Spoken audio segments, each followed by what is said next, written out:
Sveiki lietuviai! Šiandien mes esame naujojo XIX amžiaus asmenybių parodoje, kuri vyksta Vilniaus Litexpo salėje.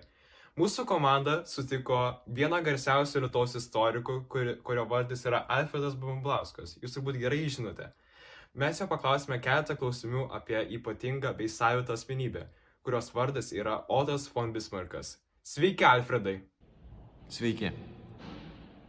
Taigi, pone Bumblauskai, ką mes čia galime pamatyti? Štai šičia mes turime garsiojo XIX amžiaus politiko Otto von Bismarcko piešinį.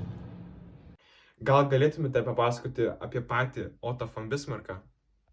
Aišku, Otas gimęs 1815 metais balandžio 1 ir miręs 1898 metais, per savo 83 metus jis labai daug ką nuveikė.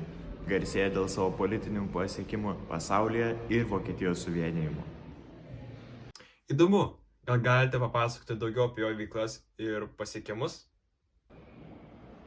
Taip, taigi geriausias jo žygdarbis buvo mano paminėtas Vokietijos suvienijimas be Austrijos. Taip pat jis garsėja laimėjęs 3 karus. Vieną prieš Daniją, vieną prieš Austriją, kuriuo metu suvienijo visą šiaurės Vokietiją, ir galiausia prieš Prancūziją.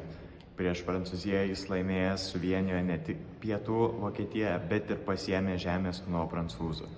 Jis garsėja savo įtaką konstitucijai ir vokiečių politikai. Taip pat buvo pramintas geležiniu kancleriu nuo savo iniciatyvą į karą. Stulbinama, kaip mes tiek daug žinome apie jį? Dėl savo didelio įtakingumo Bismarckas buvo minimas daug kur. Jis buvo minimas Vilhelmo I koronacijos piešinyje, taip pat yra parašęs savo pačio autobiografiją. Be to, kaip dėl mano minėto didelio įtakingumo, jis minėtas dauguma iš to laiko istorikų raštų.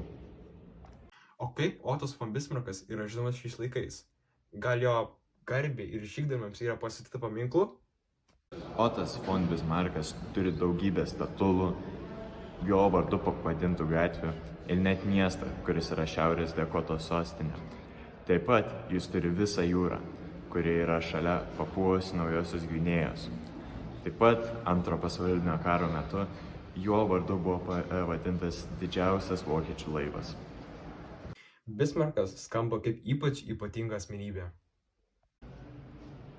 Taip, jis buvo vienas geriausių politikų ne tik XIX amžiaus, bet ir visų laikų. Jo pasiekimus galima jausti dar iki šių laikų. Ir jis turėjo vieną labai gerą pasakymą. Politika ne mokslas, bet menas.